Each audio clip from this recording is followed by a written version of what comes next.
मेरा देश देख रहे हैं आप, मैं हूं आपके साथ नैना शांडिल्या। रुक कर लेंगे खबरों की ओर। जीरा करनाल में 4 साल के जश के हत्या के मामले में गिरफ्तार जश की चाची, ताई और दादी का रिमांड पूरा हो गया। तीनों को कोर्ट के आदेश पर न्यायिक हिरासत में भेजा गया है। वहीं पुलिस अधीक्षक प्रेस कॉन्फ्रेंस कर हत्या के कारण का खुलासा कल करेंगे।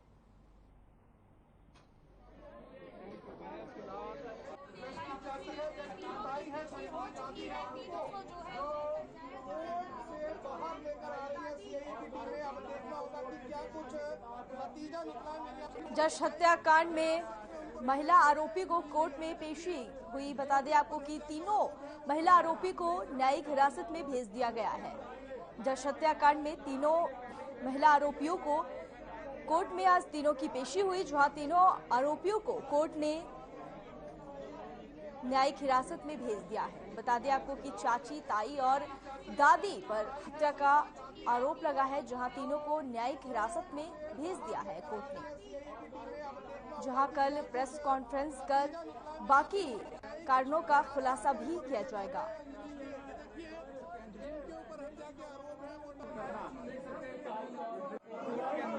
तीन चार दिन के बाद जब इसने अंजलि ने सब कुछ मान ही लिया था, हमने तो सभी को बता ही दिया था कि अंजलि ने सब कुछ किया है। उसके बाद सीनरी क्रिएट करवाया था, अंजलि ने एक एक चीज बरामद करवा दी थी, तो उसके बाद तो सब क्लियर हो ही गया था कि ये सब अंजलि ने किया है। अंजलि ने भी बाद कोई आया नहीं। उसके पति ने बताया था भी कोशिश उसी दिन वो बता रहा था उसका पति कि ये इसने बताया हुआ उसको कि इसने भी अपने गले में चुन्नी वगैरह डाली।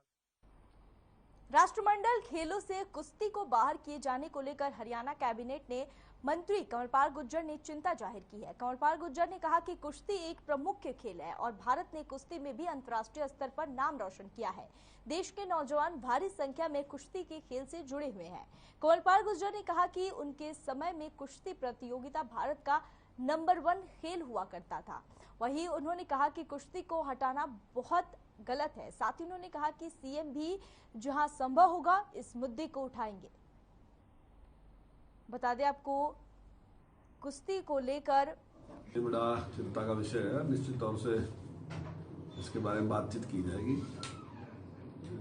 कुश्ती तो जो है प्रमुख खेल है हरियाणा का, और हमारे बहुत से जो हैं नौजवान हैं, हमारी लड़कियां हैं, उन्होंने पूरे दुनिया में देश का नाम रोशन किया है।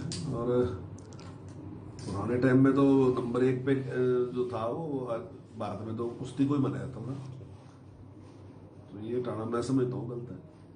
माननीय मुख्यमंत्री भी जहाँ उचित स्थान होगा वहां पे इस बात को। खबर सिरसा से है, जहां बता दें आपको कि उप मुख्यमंत्री दुष्यंत चौटाला ने कहा कि हरियाणा प्रदेश में 1 अप्रैल से गेहूं की खरीद शुरू हो गई है और किसानों के गेहूं के एक एक दाने की खरीद की जाएगी। वहीं दुष्यंत चौटाला ने आम आदमी पार्टी के एक विधायक के एक पेंशन के सवाल पर कहा कि पहले आम आदमी पार्टी इस पर अपना स्टैंड क्लियर करे। दुष्यंत चौटाला ने आम आदमी पार्टी ज्वाइन करने पर पूर्व सांसद अशोक तंवर पर तंज कसा और कहा कि कांग्रेस खात्मे की ओर है। हरियाणा सरकार का अहम फैसला, जहां दुष्यंत चौटाला ने किसानों के लिए सुनहरा मौका दिया है। उन्होंने कहा कि गेहूं के एक एक दाने की खरीद सरकार करेगी। अब तक जितनी भी मंडियों के अंदर गेहूं आई है, लगभग 50% को हमने ऑलरेडी गोदाम तक पहुंचाने का काम कर दिया है। लिफ्टिंग स्मूथली चल रही है और मुझे उम्मीद है कि जो प्रोक्योरमेंट डिले होती थी 15 मई तक जाती थी, इस बार कोशिश करके हरियाणा प्रदेश की प्रोक्योरमेंट को हम 25 से 30 अप्रैल के बीच में समाप्त कर देंगे। किसान का सारा जो अनाज है उसको सरकार गेहूं को खरीदेगी भी और अपनी गोदाम में पहुंचा के 30 अप्रैल को टारगेट लेंगे कि पेमेंट भी किसान की पूरी तौर पर हम पहुंचा दें। यहाँ फसल के आग लगने से नुकसान है तो उसको भी जो स्पेशल गिरदावरी के बाद रिपोर्ट एक एडिशनल बना के वो भेज दे कि उनको भी तुरंत मुआवजा रिलीज कर दिया जाए। भिवानी में श्रम मंत्री अनूप धानक ने कष्ट निवारण समिति की बैठक ली। इस दौरान उन्होंने लोगों की समस्याओं को सुना और मौके पर ही निपटाना भी किया। वहीं मंत्री अनूप धानक ने कहा कि प्रदेश के लोगों को बिजली और पानी जैसी समस्याओं के लिए परेशान नहीं होने दिया जाएगा। अधिकारियों को विशेष तौर पर कहा गया है कि लोग परेशान ना हो, इसके लिए व्यवस्था की जाए। अनूप धानक ने भिवानी में लोगों की समस्या सुनी और मौके पर ही समस्या का समाधान भी उन्होंने किया। 15 शिकायतें आई थी और जिसमें से 8 का निपटारा कर दिया गया है, 7 पेंडिंग रखी है। 7 के अंदर हमने कई जगह हमारे जो ग्रीवेंसेस कमेटी के मेंबर हैं उनकी एक कमेटी बनाई है अधिकारीगण के साथ में। एडीसी साहब हैं, कई जगह एसडीएम साहब हैं, कई जगह हमारे डीएसपी साहब हैं, तो उनकी हमने अधिकारीगण की कमेटी बना करके और वो 7 शिकायतें भी उनको सौंपी गई हैं ताकि अगली मीटिंग से पहले उनकी जांच करके और हमारे को सौंपने। वहीं हिसार जिले की विभिन्न मंडियों में गेहूं की आवक तेज हो गई है। किसान काफी खुश नजर आ रहे हैं। हिसार और नारनौद की मंडियों में इन दिनों गेहूं की ढेरियां लगनी शुरू हो गई हैं। अन्य मंडियों में गेहूं लेकर किसान पहुंच रहे हैं। जिले में विभिन्न एजेंसियों में गेहूं की खरीद की जा रही है। गेहूं की खरीद सरकार की ओर से निर्धारित न्यूनतम समर्थन मूल्य 2015 रुपए प्रति क्विंटल के हिसाब से की जा रही है। वहीं किसानों ने प्राइवेट एजेंसियों को 2025 रुपए से लेकर 2065 रुपए प्रति क्विंटल के हिसाब से गेहूं बेच रहे हैं। हिसार मार्केट कमेटी के सचिव ने बताया कि ऐसा पहली बार हो रहा है कि प्राइवेट एजेंसी एमएसपी से अधिक भाव में गेहूं खरीद रही है। मंडियों में गेहूं की आवक शुरू हो गई है, जहां मंडियों में लगातार गेहूं लेकर पहुंच रहे हैं किसान। और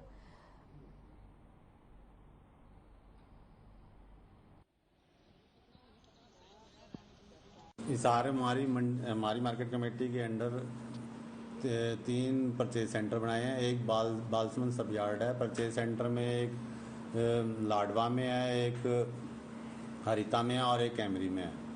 और वहाँ पर उनमें से परचेज सेंटरों में से तो सिर्फ लाडवा में ही परचेज हो पाई है अभी तक 850 क्विंटल। और हमारी मंडी में हिसार में 17,852 क्विंटल आ चुकी है। जो एमएसपी सरकार के द्वारा फिक्स किया गया है वो 2015 है और इन रूटीन में फसल 2035 से 50 तक के। झज्जर के मुंडाखेड़ा गांव के लोग प्रदेश अध्यक्ष ओम प्रकाश धनखड़ से मिलने पहुंचे, जहां लोगों ने सबसे पहले पगड़ी पहनाकर ओम प्रकाश धनखड़ का स्वागत किया, साथ ही अपनी समस्याएं उनके समक्ष रखी। गांव वालों ने बताया कि 1952 में स्कूल की स्थापना हुई थी, जिसके बाद स्कूल में कोई भी काम नहीं हुआ। स्कूल जर्जर हालत में है, जिसके बाद प्रदेश अध्यक्ष ने शिक्षा मंत्री कंवरपाल गुर्जर को फोन लगाया और समस्याएं बताई। वहीं शिक्षा मंत्री ने कहा कि जल्द ही समस्या का समाधान किया जाएगा।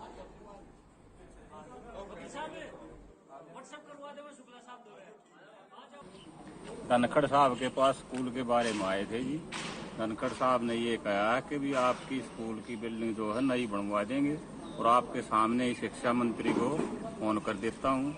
और हमारे सामने ही उन्होंने फोन किया है शिक्षा मंत्री जी को कि भी ये गांव मुंडाखेड़ा पंचायत आई हुई है, इसका जो है स्कूल की समस्या थी, नई बिल्डिंग बनाई जाए, उसके लिए उन्होंने हाँ भरी।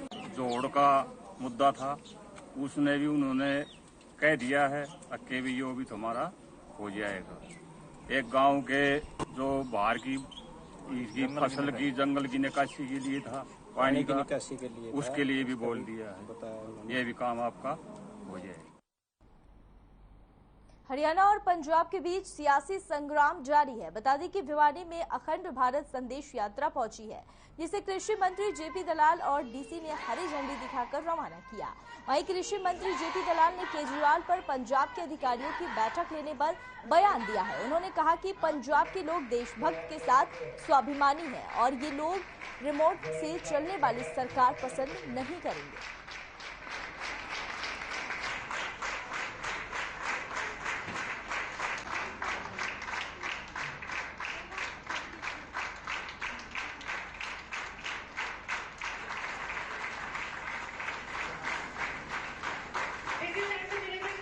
अखंड भारत संदेश यात्रा निकाली गई, जहां बता दें आपको कि आज भिवानी यह यात्रा पहुंची, जहां कृषि मंत्री जेपी दलाल का बयान सामने आया है। उन्होंने कहा कि ऐसे में प्रदेश के लोगों को रिमोट से चलने वाली सरकार नहीं चाहिए। कृषि मंत्री जेपी दलाल का पलवल में होडल थाना पुलिस को बड़ी कामयाबी मिली है, जहां पुलिस ने सड़क पर आने वाले लोगों को लूट की वारदात को अंजाम दिया करता था, जिसमें पुलिस ने एक आरोपी को गिरफ्तार किया है। बता दें आपको कि बीते दिन पकड़े गए आरोपी ने शराब के ठेकेदार के साथ मारपीट कर हथियारों के बल पर हजारों की नकदी लूट लिया था। होडल थाना प्रभारी अनूप सिंह ने जानकारी देते हुए बताया कि पुलिस ने पकड़े गए आरोपी की पहचान योगेश निवासी होडल के रूप में की है। वहीं पुलिस ने आरोपी को अदालत में पेश कर पूछताछ के लिए रिमांड पर लिया है। पलवल में राहगीरों के साथ लूटपाट की वारदात को अंजाम देता था आरोपी, जहां आरोपी को पुलिस ने रिमांड पर लिया है। वहीं सड़क पर लूटपाट करने वाले आरोपी को पुलिस ने गिरफ्तार कर रिमांड पर लिया है। लगातार एक के बाद एक कई वारदातों को आरोपी ने अंजाम दिया था, जहां अब पुलिस ने आरोपी को पकड़कर इसे अब रिमांड पर लिया है। समय करीब 11 बजे अंदर भी ठेकेदार अपने घर जा रहा था अपने साथी के साथ, तो ये 5-4 लड़के हसनपुर चौक पर रोक के इसको बट मारा और उसकी जेब से जो मुझसे कुछ रुपये छीन लिए, जो श्री राजेश दुग्गल एसपी पलवल द्वारा अपराध पर अंकुश पर दिए गए प्रभावी दिशा निर्देश अनुरूप कार्य करते हुए होटल क्षेत्र में मुखबर लगाकर इनको काबू किया। खबर फरीदाबाद से है, जहां नेशनल हाईवे 19 पर गदपुरी टोल प्लाजा के विरोध में टोल प्लाजा स्थित सभी दलों के नेता और स्थानीय लोगों ने गदपुरी टोल के विरोध में एक महापंचायत की। इस महापंचायत में फैसला लिया गया कि आने वाली 30 अप्रैल को दोनों जिलों की एक और महापंचायत होगी, जिसमें हजारों की संख्या में इलाके से 36 बिरादरी के लोग शामिल होंगे और केंद्रीय मंत्री नितिन गडकरी से मुलाकात कर टोल टैक्स का मुद्दा भी रखेंगे। तो आने वाले समय में रविंद्र नागर जी कबूलपुर से पूर्व सरपंच रहे। बिल्कुल ये अन्याय है। हमारे फरीदाबाद पलवल जो ब्रिज के लोग हैं, मैं तो ये कहूँगा कि इनके ऊपर अत्याचार है। जब एक लॉ के आधार पर 60 किलोमीटर के दायरे में ये कर लगा ही नहीं सकते, ये टोल टैक्स लगा ही नहीं सकते, तो बिल्कुल सरासर ये गलत है। और आज महापंचायत ने जो ये रूप लिया है, इसका संघर्ष करेंगे, इसे उखाड़ के फेंकेंगे कानूनन तौर पर, और इसको बिल्कुल भी चालू नहीं होने देंगे, इसको नहीं लगने देंगे। ये आज हमारे इलाके की आवाज है। महापंचायत ने जो फरमान जारी किया है, मैं आपको बताना चाहता हूँ, पहली बात तो पंचायत जो होती है कोई जिम्मेवारी एक आदमी की नहीं होती, ये सारे ही सब भाई मेरे से ज़्यादा जिम्मेदार हैं। और ये जो मेरे को सहयोग की बात कह रहे हैं, जहाँ जो ये जिम्मेदारी देंगे उससे मैं पीछे भी नहीं हटना चाहता। सब भाइयों को पुनः, अगर अभी इस पंचायत में फैसला हुआ है कि भाई यहाँ इस पीरियड में हम लीगल तरीके से सारी कार्रवाई करेंगे और अपने क्षेत्र के जो प्रतिनिधि है वहाँ से भी इलाके की जनता वहाँ जाएगी। सभी बिरादरी और सभी राजनीतिक दलों के नेताओं ने पंडित टेकचंद जी के आह्वान पर आज यहाँ इकट्ठा होकर के लोगों को यहाँ इस चिंता के समाधान के लिए बुलाया था और सबने अपनी अपनी राय यहाँ पर रखी है। और उसमें ये सामने आया है कि जो NHAI एक्ट है, NHAI एक्ट में हर बात का प्रोविजन है। NHAI एक्ट ये कहता है कि 60 किलोमीटर तक कोई दूसरा टोल या टोल नहीं लग सकता। NHAI एक्ट ये कहता है कि जो करार हुआ है वो करार पूरा करना पड़ेगा टोल लगाने से पहले। तो रिलायंस कंपनी ने जो ये करार भारत सरकार से किया, उसमें उनके एग्रीमेंट की कॉपियां हमारे पास हैं। हम बाकायदा प्रेस को बुला करके वो दिखाएंगे।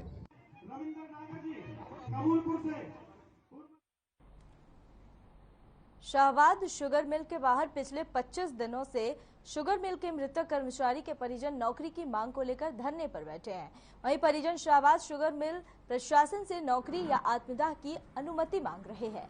मृतक कर्मचारी के परिजनों ने पत्रकारों से बातचीत करते हुए कहा कि शाहबाद शुगर मिल प्रशासन शुरू से ही मृतक कर्मचारी के परिजनों का शोषण करता आया है। उन्होंने कहा कि पहले भी लगभग 32 दिनों तक मृतक कर्मचारी के परिजनों ने धरना प्रदर्शन किया था।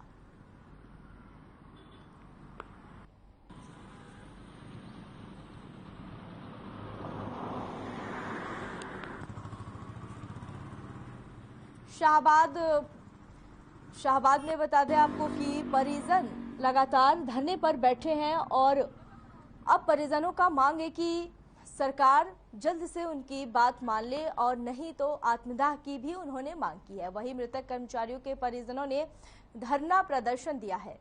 सोनीपत में एक भट्टे पर काम करने वाले मजदूर ने फांसी लगाकर आत्महत्या कर ली है। आपको बता दें कि वही बताया जा रहा है कि मजदूर दिमागी रूप से परेशान था और वह अपनी पत्नी के साथ भी झगड़ा करता रहता था और उसने भट्टे पर ही फांसी लगाकर अपनी जीवन लीला समाप्त कर ली। फिलहाल पुलिस ने सूचना के आधार पर शव को कब्जे में लेकर पोस्टमार्टम के लिए सोनीपत के सिविल अस्पताल में भिजवाया है। वहीं थाना पुलिस मामले की जांच कर रही है। सोनीपत में मजदूर ने फांसी लगाकर आत्महत्या कर ली, जहां लगातार अब पुलिस मामले की छानबीन कर रही है और पुलिस मामला दर्ज कर जांच में जुटी हुई है। बताया जा रहा है कि युवक मानसिक रूप से भी परेशान था। मेंटल है, इसका दिमाग ठीक से काम नहीं करता और आपस में काम करते करते बीच बीच में मियाँ बीच में झगड़ा होता रहता है और जो भी करता है अपने हिसाब से करता है, अपनी मर्जी से करता है। अगर झगड़ा करता है तो किसी का सुनता नहीं है।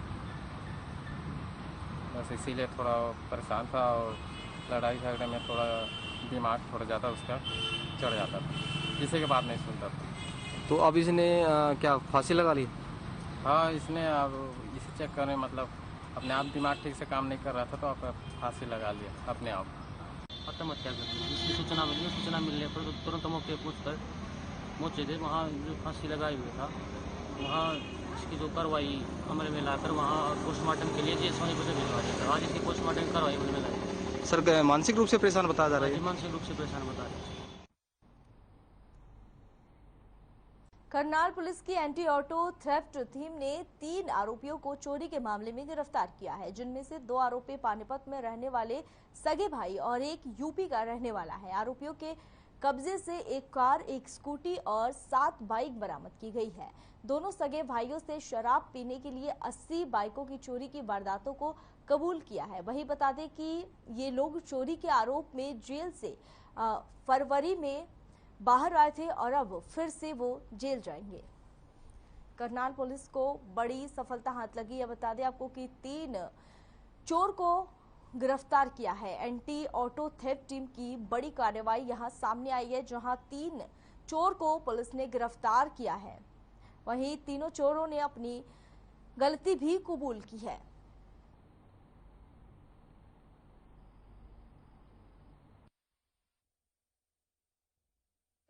3 व्यक्तियों को गिरफ्तार किया है। दिनांक 12 तारीख को हमने एक जगपाल उर्फ पलटू और दूसरा ओम प्रकाश उर्फ प्रकाश, दोनों भाई हैं। ये कालखा जिला पानीपत के रहने वाले हैं। दोनों के खिलाफ पहले भी 70-80 चोरियां के मुकदमे हैं, करते चोरी ही है। इनको ये फरवरी में जेल से बाहर आए। हमने इनको 12 तारीख को अपने मुकदमे में गिरफ्तार किया। पानीपत में बड़ा हादसा हो गया। मामला शहर की जाटल रोड का है, जहां पर अमृत योजना के तहत चल रहे सीवर लाइन के कार्य को करते वक्त 3 मजदूर सीवर में उतरे, लेकिन तीनों मजदूर जहरीली गैस चढ़ने से बेहोश हो गए। इस दौरान मजदूरों के बाहर निकलते वक्त मौके पर मजदूर की मौत हो गई। वहीं 2 की हालत अभी गंभीर बनी हुई है। जानकारी के मुताबिक बिना किसी सेफ्टी संसाधनों के मजदूरों से काम लिया जा रहा था। वहीं सूचना पर पहुंची पुलिस ने मामला का जायजा लिया, साथ ही दोनों मजदूरों को अस्पताल में भर्ती कराया। वहीं तीसरे मजदूर के शव को पोस्टमार्टम के लिए सामान्य अस्पताल के शव गृह में रखवाया है। फिलहाल पुलिस ने लापरवाही का मामला बताते हुए ठेकेदार पर मामला दर्ज कर आगामी कार्रवाई शुरू कर दी है। पानीपत में लापरवाही का बड़ा मामला सामने आया है। बता दें आपको कि सीवर की सफाई के दौरान एक मजदूर की मौत हो गई, जहां 2 मजदूर की हालत अभी गंभीर बनी हुई है।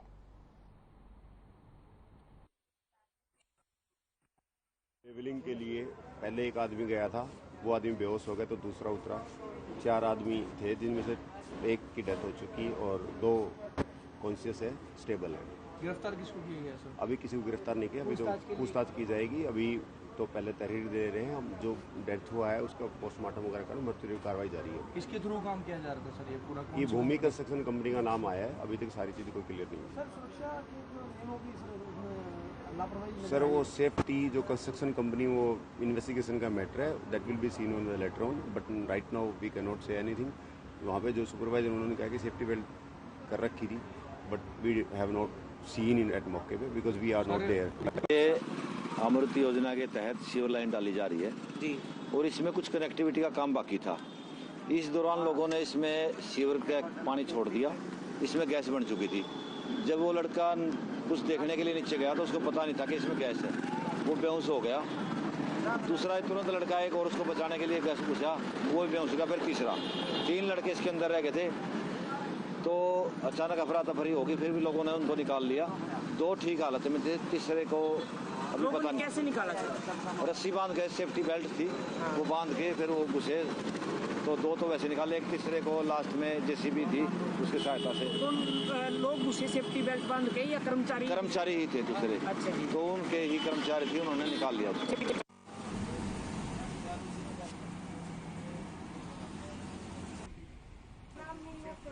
पानीपत में सीवर की सफाई के दौरान एक मजदूर की मौत हो गई है, जबकि 2 की हालत गंभीर बनी हुई है। लगातार पुलिस वही मामला दर्ज कर आगे की कार्रवाई में जुटी हुई है।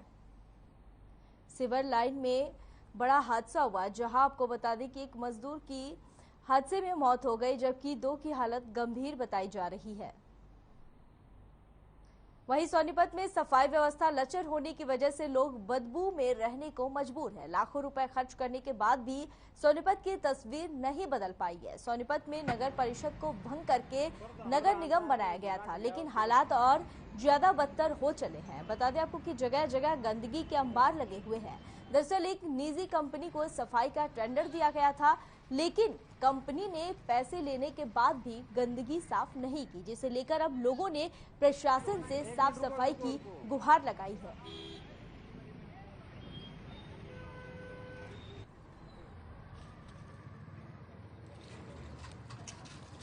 सफाई को लेकर नगर निगम जो है हमारे, इसके अंदर हमने जैसे प्राइवेट जो कॉन्ट्रैक्टर है जिनको हमने टेंडर दे रखा है, जो हमारे अनुबंध और पक्के कर्मचारी हैं, उनको हमने उनके वार्ड और एरिया वाइज उनको डिवाइड कर रखा है। उनकी रेगुलर हमारी चेकिंग की जाती है।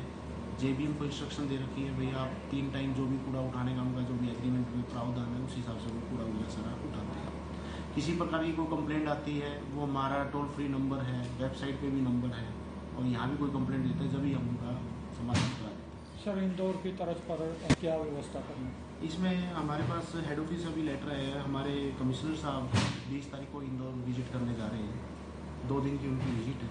उसके बाद कमिश्नर साहब जो इंदौर का जो भी मॉडल वो लेके आएंगे, उस पर डिस्कस करके उस हिसाब से वो भी लागू। इसी करण सिंह मार्केट में शॉपकीपर हूँ। ये गंद कई सालों से यहाँ फैला हुआ है और इसका कोई समाधान नहीं हुआ अब तक। कई बार कमेटी में जा चुके हैं, तो इसका प्लीज समाधान कीजिए, प्रशासन से रिक्वेस्ट। फिलहाल के लिए मेरा गांव मेरा देश में बस इतना ही। मुझे दीजिए इजाजत। देखते रहिए हर खबर। नमस्कार।